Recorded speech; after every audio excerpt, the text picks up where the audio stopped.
শুভ সকাল চাষি বন্ধুরা। আজকে আমার এই কোনো 423 যে ধানটা লাগিয়েছিলাম, এর আগে ভিডিও দিয়েছিলাম, সেই ধানের বয়স মোটামুটি 55-60 দিন।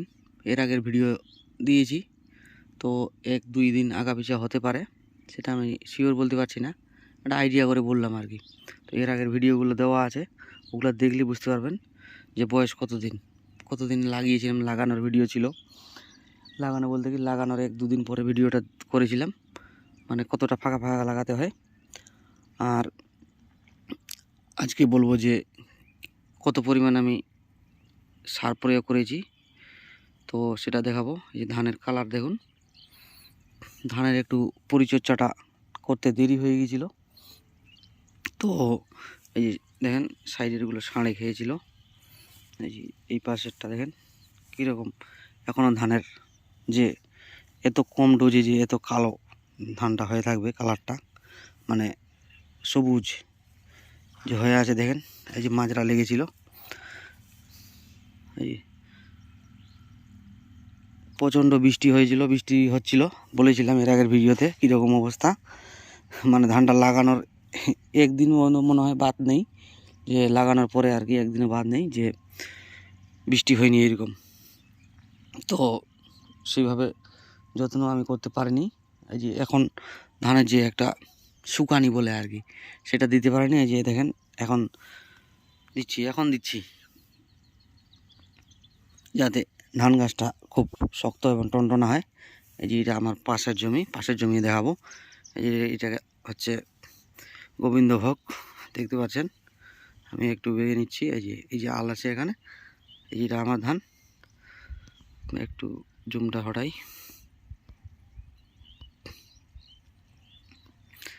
এই যে আলটা দেখতে পাচ্ছেন, ঘাসগুলো এটা আমার এখান থেকে এই পাশেরটাও আমার। এই যে দেখতে পাচ্ছেন গোবিন্দভোগ, এই যে গোবিন্দভোগটা আমার না, এটা মানুষের। তো এই জমিটা আপনারা চিহ্ন করে রাখবেন। এখানে মোটামুটি আমার 3 একরের কাছাকাছি জমি আছে। আর আমার পাশে আর একটা ধান দেখাবো আপনাদের, যেটা 7 দিন পর স্প্রে হয়। আর কি যে দেয় আমি দেখিনি, লোকটার সঙ্গে দেখা হয় না, তাহলে দেখতে পাই যে 7 দিন পর নিয়ে এসে স্প্রে করে যান আর কি। তো ধানটা খুব আমার থেকে ভালো দেখতে পাচ্ছি, কিন্তু ফলন কী হবে বলতে পারছি না। এই যে ধানের যে পাঁচকাঠির সংখ্যা মোটামুটি ভালোই আছে। আর ধানটা বেশি গ্রিননেস হয়ে আছে, মানে কালো যেটাকে বলা হয় আর পাতি বাংলায় কালো যে বলে, এই যে কালো। ধানটা উঁচু হয়েছে, ডবল চাপানি ইউজ করেছে, কারণ দেখতে পাচ্ছেন এটা হচ্ছে ওই পাশের জমি। আর তার পাশেরটা আমারটা দেখাচ্ছি। এই যে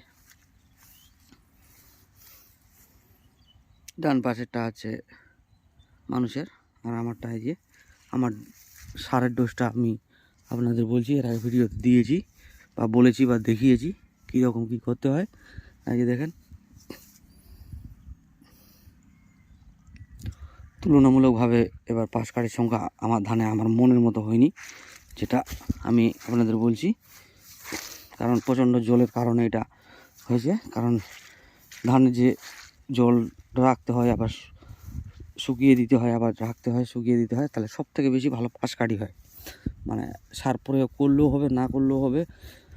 ধানের সিস্টেমটা হচ্ছে জল দিলাম, জল দিয়ে আবার শুকিয়ে গেল, একটু মাটিটা শক্ত হলো, জমির মাটিটা একটু শক্ত হলো, আবার জল দেন, আবার শুকিয়ে গেল, আবার জল দেন, শক্ত হলো, জল। এইটাই হচ্ছে সিস্টেম ধানের, তাহলে সবথেকে বেশি পাশকাঠি হবে। আর ধানের চেহারা খুব সুন্দর থাকবে, পোকামাকড় রোগ পোকা থেকে আক্রমণ হবে না। এই যে আমার গোবিন্দভোগটা দেখেন, আমি এখনও এক পরিমাণে এটাতে কোনো সার কিছু প্রয়োগ করিনি। তো একটু দেখতে পাচ্ছেন, তো উঁচু নিচু দেখতে পাচ্ছেন। একটু কী কারণে এটা উঁচু নিচু হয়েছে, কারণ বীজটা যে চারাটা লাগিয়েছিল, তো ওটা কিছুটা মনে করো এই যে চারা দেখতে পাচ্ছেন, এই যে চারার গোছা। তো মাঝখানে জমি কাদা করে, আর চারা তুলে 8 দিনের মতো ছিল জমিটা, পরে গাড়ি ঢুকতো না এখানে, পাওয়ার টিলার একটা নিয়ে এসে চাষ করা হয়েছিল, ওই জন্য এরকম হয়েছে অবস্থা। তো এরপরে আর এটাতে চাপান এখনও আমি দিইনি আর দিব না, আমি গোবিন্দভাবে কোনো দিনে চাপান দিই না, ওই পোকা বা ছত্রাকের জন্য স্প্রে একটা দিই। এই যখন আবার দ্বিতীয় স্প্রেটা দিব, দেখেন কীরকম গ্রিননেস হয়ে আছে, একদম মাজরা মুক্ত দেখতে পাচ্ছেন। আর এই যে বীজতলাটা যে আপনাদের দেখাতাম ভিডিও করে বারবার, ওই গোবিন্দভোগটা হচ্ছে ওই যে ছোটো বীজতলাটা, যেটাতে কোনো 423 ফেলেছিলাম, আর এটা হচ্ছে ওই যে 70-29 ফেলেছিলাম। এই 70-29 দেখেন মাজরা দেখতে পাচ্ছেন নাকি,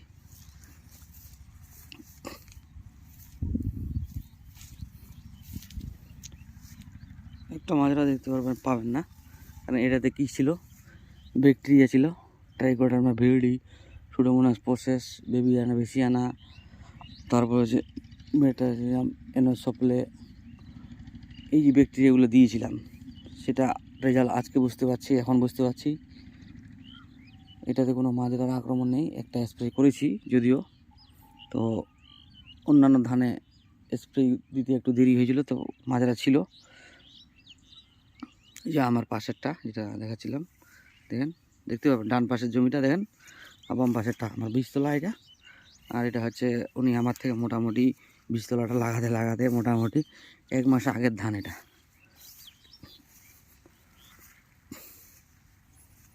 কীরকম গ্রিননেস হয়ে আছে ওনার ধানটা।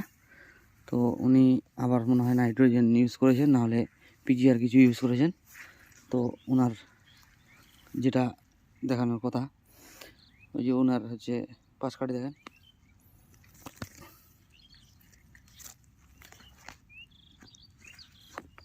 একদম শুকা। আর আমার এটা হচ্ছে বীজতলা, ওর থেকে 1 মাস পরে লাগানো। এই যে দেখেন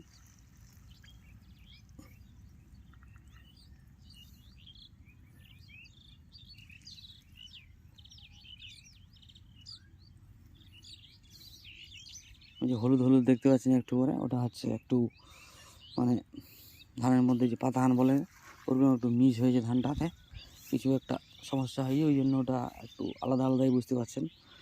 মানে যে দেখতে পাচ্ছেন জায়গায় জায়গায় হলুদ হলুদ, তো ওটা একটু মিক্সচার হয়েছে ধানটা।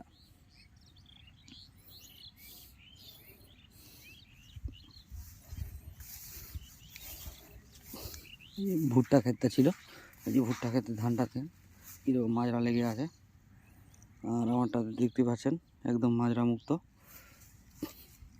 এর আগে ভিডিওতে দেখিয়েছিলাম কী কী ইউজ করেছিলাম, এই যে এটাতে এই যে টপ, আর ছত্রাকনাশক উনি ইউজ করেছেন, আমিও ইউজ করেছি। দেখেন এখানে ছত্রাক দেখতে পাচ্ছেন, জমিতে নামবো না, আমি জুম করে দেখাচ্ছি। প্রচণ্ড ছত্রাক লেগে আছে,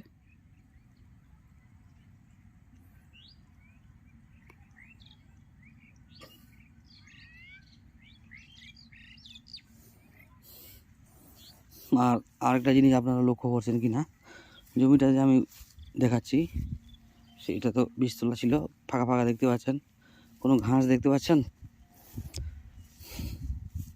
কোনো ঘাস দেখতে পাবেন না, কারণ আমি যেই হার্বিসাইড ইউজ করেছি, প্রচণ্ড ভালো রেজাল্ট, একদম দুর্দান্ত রেজাল্ট। এত কম দামে এত দুর্দান্ত রেজাল্ট কোনো কোম্পানি দিতে পারবে না। এই যে আমার পাশে দেখেন, পাশের জমিতে দেখেন কীরকম মাজরা, কারণ খালি চোখে বেশি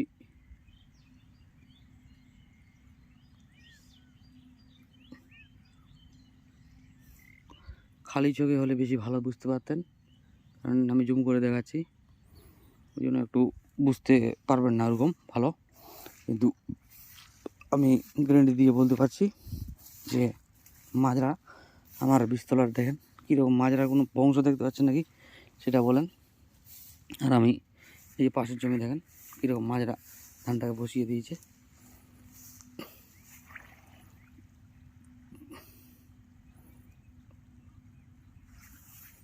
দেখেন এই যে এটা কিন্তু মাজরা না, এটা যে হার্বিসাইড একবার স্প্রে করা হয়েছিল, তখন থেকে এটা সমস্যা ছিল, মানে ওই যে বীজ ফেলেছিলাম বীজতলায়, যে বীজ আলের ধারে ধারে যে হার্বিসাইড ইউজ করেছিলাম ওটার এটা আসর দেখতে পাচ্ছি। কারণ হার্বিসাইড বেশি পরিমাণে ইউজ করাটা ভালো না, জমির পক্ষে খুবই ক্ষতিকারক। হার্বিসাইড দিতে হয় না, খুব সারা 1 বৎসরে একবার হার্বিসাইড দেওয়াটা ঠিক জমিতে, নাহলে জমির মাটির খুব উর্বরতা কমে যায় এবং মাটির ক্ষয়ক্ষতি হয়।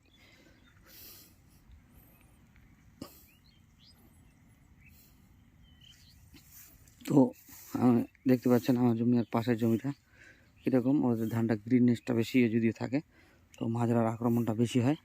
এই যে বেশি পরিমাণে সারেরা ডোজটা বেশি দিয়েছে, তার কারণে এদের মাজরার আক্রমণটা বেশি। কারণ যত গ্রিননেস থাকবে সেতটা মাজরার পোকার মানে আক্রমণটা বেশি, এটা তো আপনারা জানেনই, এটা বলার কিছু নাই। আর দেখেন প্রচণ্ড মাজরা আক্রমণ করেছে, উনি একবার স্প্রে করিয়েছে, কী কী যে করেছে আমি দেখিনি, সেটা আমি বলতে পারছি না, কিন্তু আমারটা তো আমি ভিডিও করে দেখিয়েছিলাম। এই জমিটার এজোটপ, আর এটাতে দিয়েছিলাম হচ্ছে 80% ফিপ্রোনিল, যেটা হয় ইয়ের মতো, পাউডার তো না, ইয়ের দানার মতো, আগে সেমাই দানার মতো হয়, ওইটা আমি ইউজ করেছিলাম এখানে। আর তার সঙ্গে মিক্সচার ছিল আর কি একটা, আমার কৌটায় বড় কৌটায় দেখিয়েছিলাম, এর আগের ভিডিওগুলো দেখলে বুঝতে পারবেন যে মিক্সচার যেটা করা ছিল আমার, ওটা মিক্সচার ছিল, ওর মধ্যে ছিল বেনজয়েড, ছিল চেস যেটা বলা হয় আর কি, পাইমেট্রোজিন,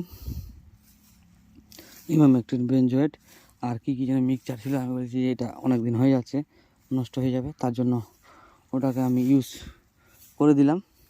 তো দেখছি না খুব ভালো রেজাল্ট। তার সঙ্গে 505 ছিল, যেটা আছে কাদিয়ানি কোম্পানির ডক্টর 505, ক্লোরোপাইরিফস, সাইপারমেথ্রিন।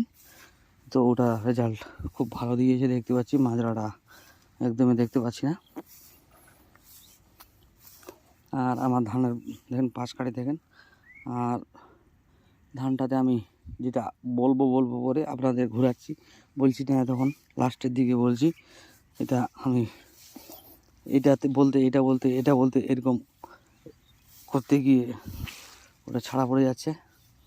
কিন্তু বলছি আমি ডোজ দিয়েছিলাম 2.5 কিলো 10-26, 10-26 আমি প্রয়োগ করিনি, এটা ভুল বললাম, কারণ 10-26টা আমাদের দিকে ভালো চলে, তো ওই জন্য ওটা মনে আসছে, আর ওটাই বলে দিচ্ছি। 2.5 kilo DAP, 2.5 kilo potash, MOP পটাশটা, আর 2.5 কিলো বা 2 কিলো হবে ইউরিয়া, মানে 1 বস্তা করে 50 কিলোর বস্তা, 3টে বস্তা নিয়েছিলাম। তো আমার 7 একরের মতো জমি আছে, তো পুরো জমিটাতে আমি কিভাবে দিয়েছি ওটাকে মাল্টিপিল করে মানে তৈরি করে বেশি করে বানিয়ে দিয়েছি। তো ওটা আমি দেখিয়েছি, আবার দ্বিতীয় চাপান রেডি করেছি, ওটা ভিডিও আপলোড করেছি, তো ওটা আপনারা পারলে দেখবেন দ্বিতীয় চাপানটা কীভাবে দিচ্ছি, তাহলে আইডিয়া হবে। আর ধানের যা গ্রিননেস বা সমস্যা, এই যে মাজরা এখানে লেগেছিল আমারও দেখেন ওখানে, এই যে দেখতে পাচ্ছেন এটা এখানে মাজরা লেগেছিল।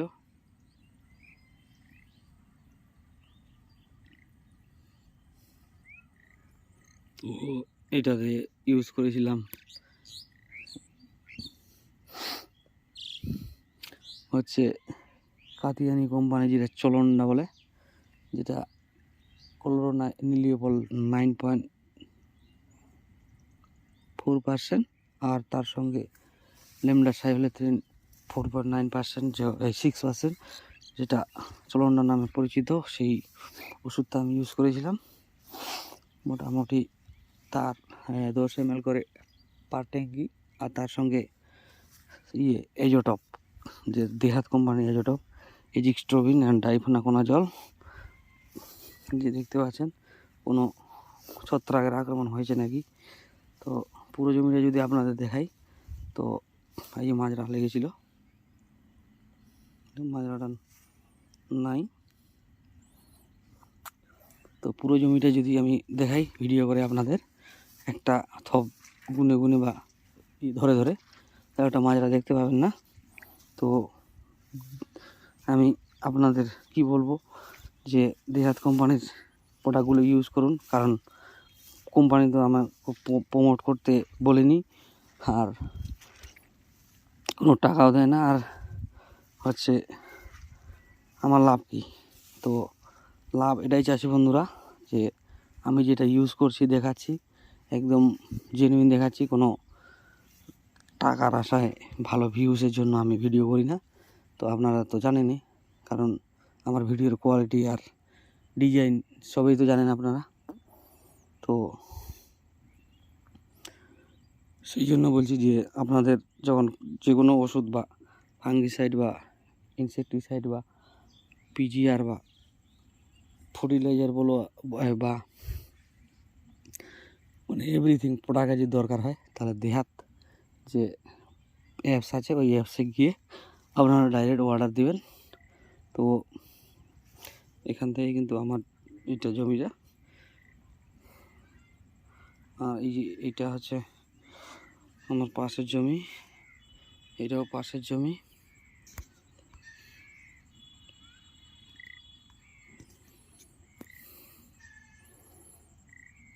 ওই যে আমার পাশের জমি থেকে এর আগে দেখিয়েছিলাম এটা।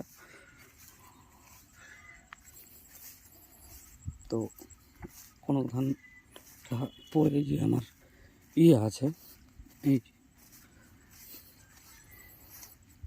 যে আমার 70-29 এই শাড়িটা এখনও দেখেন, এটা 2.5 কিলোর ডোজ। এটাতে কিন্তু কোনো যে মাটিতে দেওয়া যে ইনসেকটিসাইড, ফটেরা বলেন বা যে কোনো আর এভরিথিং, ফরফিডো বলেন, তারপরে বোরোজ বলেন, যে কোনো আর কি দানাদার কীটনাশক আর কি, আমি কিন্তু ইউজ করিনি। আমি 5 কিলো যে বিঘায় ডোজ আমার, সরি 7.5 কিলো যে ডোজ আমার, মানে 2.5 কিলো ডিএপি, 2.5 কিলো পটাশ আর 2.5 কিলো ইউরিয়া, সেটা আমি ইউজ করেছি। তার সঙ্গে আমি ইউজ করেছিলাম কি বলেন তো, পপিকোনা জল সারের সঙ্গে মিক্স করে আমি ছড়িয়ে দিয়েছিলাম। তো মাজরা এটা তো লেগেছিল, মাজরা ইয়ে দেখতে পাবেন, বুঝতে পারবেন না, এরকম দূরে একটু তো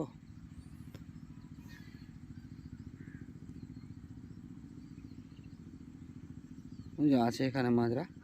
তো মাজরা একটু ছিল, তারপর থেকে না মাজরা নেই, একদম মাজরা মুক্ত ধান। তো এটাতে দিয়েছিলাম হচ্ছে এজিক্সট্রোবিন, ডাইভেনাকোনাজল, আর এটা হচ্ছে ফাঙ্গিসাইড। এজিক্সট্রোবিন না ডাইভেনাকোনাজল দিয়েছিলাম, যেটা বড় সাইনপ্যাক নামে পরিচিত, দেহাত কোম্পানির। আমি দেহাত কোম্পানির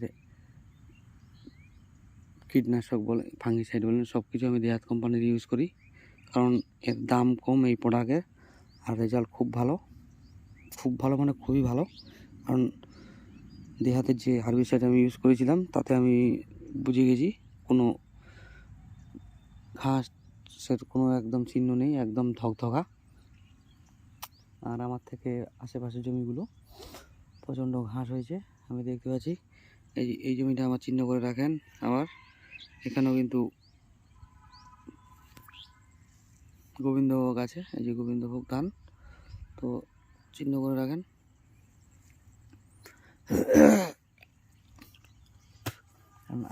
আপনাদের একটাও বড় কথা বলবো না, আর এই যে ফাঙ্গিসাইড ইনসেকটিসাইড ইউজ করেছিলাম, তার পরিচয়টা আমি দিচ্ছি, যে রেজাল্ট কীরকম হয়েছে, কীরকম কী দাম আপনারা দেখতেই পাবেন। দেহাত যে অ্যাপস আছে, মোবাইল অ্যাপস, সেটা আপনারা ইনস্টল করবেন, করে লগ ইন করবেন মোবাইল নাম্বার দিয়ে, ওখান থেকে দেখবেন সমস্ত কিছু আছে। না পারলে ইউটিউবে আরও ভিডিও পাবেন, যে দেহাত মোবাইল অ্যাপস কীভাবে ওপেন করতে হয়, কীভাবে অর্ডার করতে হয়, সব কিছু দেওয়া আছে। তো দেখলেই আপনারা বুঝতে পারবেন কীভাবে প্রোডাক্টের, কত প্রোডাক্টের দাম কীরকম প্রোডাক্টের কোয়ালিটি, তো দেখতে পাবেন। আর আমি দ্বিতীয় চাপান দেওয়ার পরিস্থিতি নেব, 4-5 দিন পর দ্বিতীয় চাপান দিব, তখন আবার একটা ভিডিও করব, কারণ 2.5 কিলো করে একবার ডোজ দিয়েছি। DAP 2.5 kilo, urea 2.5 kilo, 2.5 kilo potash দিয়েছি। তার সঙ্গে দিয়েছিলাম হিউমিক অ্যাসিড, ফলভিক অ্যাসিড, এর আগে ভিডিওতে দেখিয়েছি কী কী দিয়েছি। আর মাইক্রোনিউট্রিয়েন্টস কী দিয়েছি, আর তার সঙ্গে কি দিয়েছি, মাইক্রোরাইজা কিছু কিছু জমির ক্ষেত্রে দিয়েছি, কিছু কিছু জমির ক্ষেত্রে দিইনি। তো আপনারা দেখলে বুঝতে পারবেন। আরেকটা আমি জমি দেখাবো আপনাদের, আমি যেটাতে ভুট্টা চাষ করেছিলাম। এই যে এখান থেকে শেষ, এই যে গোবিন্দভোগটা আমার পাশের জমিতে, এটা মানুষের, এটা আমার জমি। তো এই পাশে আর এই যে গোবিন্দভোগ শেষ করে দিলাম, এগুলো মানুষের জমি। দেখেন মানুষের জমিগুলো একটু দেখেন। ছত্রাক কিন্তু আক্রমণ ভালোই করেছে, এটা হয়তো বুঝতে পারেনি। আর না, এই জমিটাতে ছত্রাক নেই, ফাঁকা ফাঁকা। ধানটার হাইট খুব বেটে আমার থেকে এটা সারটা বেশি পরিমাণে দিয়েছে। আমি 2.5 কিলো দিয়েছি, তারা 5 কিলো করে দিয়েছে। এই ছত্রাক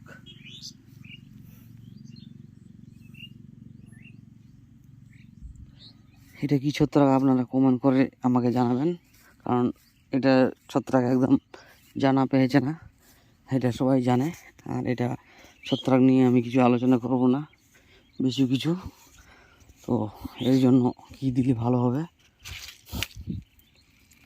আর এই যে চাষি বন্ধুরা, আমি আরেকটা জমি দেখাচ্ছি। এই যে এখানে মায়েরা দেখতে পাবেন, মায়েরা বসে আছে। ধানটা সার দেওয়া একটু বেশি হয়েছে, নাইট্রোজেন সবুজ হয়ে আছে ধানটা। যে এটা আমার ভুট্টা ক্ষেতটা ছিল, এর পাশ কাটিয়ে দেখেন। এই যে মাঝরা বসে আছে, বাবুরা,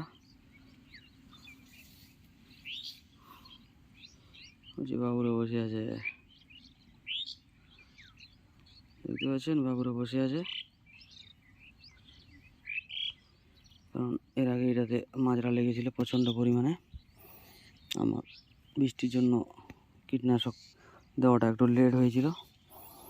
তো এটাতে দিয়েছিলাম কাদিয়ানি কোম্পানির ফ্লুবিন, যার টেকনিক্যাল হচ্ছে ফ্লুবিন্ডামাইট 39%। আর তার সঙ্গে দিয়েছি এটাতে সাইনপ্যাক, মানে ছত্রাকনাশক। তো একদম যেটা এমিস্টার টপ যে কম্পোজিশন হয়, এজিক্সোভিন আর ডাইফেনাকোনাজল, তো সেটাই আমি ইউজ করেছি। এর বয়স মোটামুটি 60 দিন, 55-60 দিন হবে। একই সঙ্গে এই যে ধান লাগানো, এটা কনক 423, এটা আমার ভুট্টা ক্ষেত ছিল। আর এটাতে সেম পরিমাণের সারের ডোজ সব কিছু সেমই আছে, কোনো কিছু কম বেশি হয়নি। কারণ এটাতে ভুট্টার ক্ষেত, তার জন্য এতে সারের পরিমাণ বেশি ছিল আগে থেকে, তাই এর পাশকাঠিটা আরও বেশি হয়েছে, এই যে দেখতে পাচ্ছেন।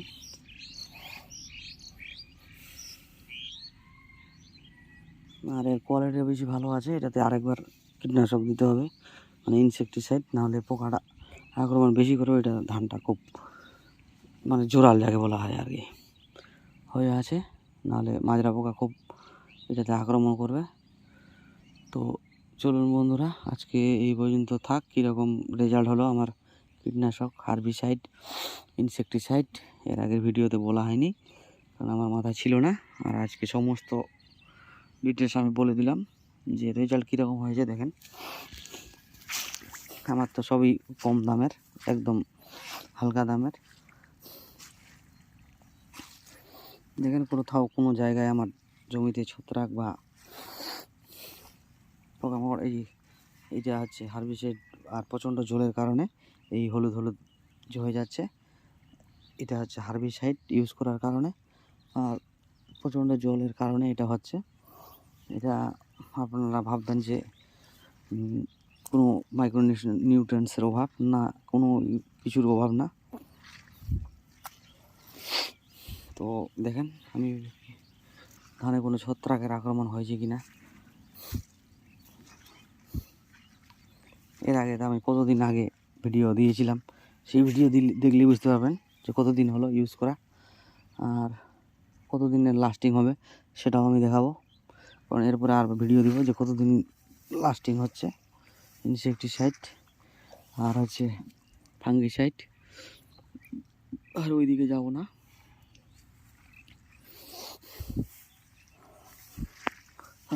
হালকা করে বৃষ্টি পড়ছে, কারণ ভিডিও অনেক লম্বা হয়ে গেল। তো যেটা উদ্দেশ্য ছিল আজকে সেটা আমি দেখালাম। তো আপনারা চিন্তা ভাবনা করবেন, আপনাদের ইচ্ছা। আর মেন হচ্ছে কম খরচে, আমার উদ্দেশ্য ছিল যে কম খরচে, এটা মানুষের জমি, কম খরচে আপনাদের বেশি ধান উৎপাদন করা, মানে 33 শতকে মিনিমাম 10 কুইন্টাল ধান উৎপাদন করা আমার টার্গেট ছিল। তো সেই আশায় আছি। তো দেখা যাক কি হয়। এই যে এটা জায়গাটাকে চিহ্ন করে রাখেন। এই যে এটাও আমার ধান, এই যে ইউক্যালিপটাসের গাছ, আমের গাছ, আকাশমণির গাছ। এই জায়গাটা চিহ্ন করে রাখবেন, কারণ এটাও আমার জমি। তো এটা মানুষের জমি, নষ্ট হয়ে গিয়েছিল, তো আবার লাগিয়েছে ধানটা।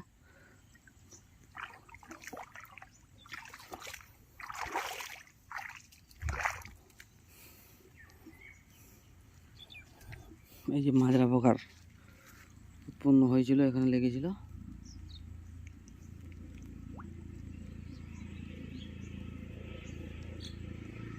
দেখেন ধানের কালার কোয়ালিটি এরকম আছে।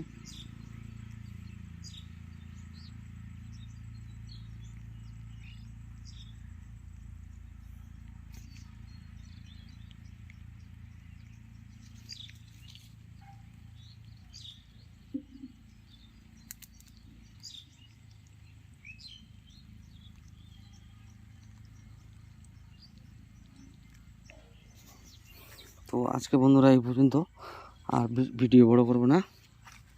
তো সমস্ত ডিটেলস বললাম, আর কিছু বলবো না। তো ধন্যবাদ বন্ধুরা, আমার সাথে থাকুন, আমার পাশে থাকুন, তো আপনাদের লাভ হবে। আর প্রোডাক্টগুলো কোথা থেকে কিনবেন সেটা বলে দিলাম, তো আপনাদের লসের ব্যাপার নাই। তো ধন্যবাদ বন্ধুরা, ভালো থাকবেন।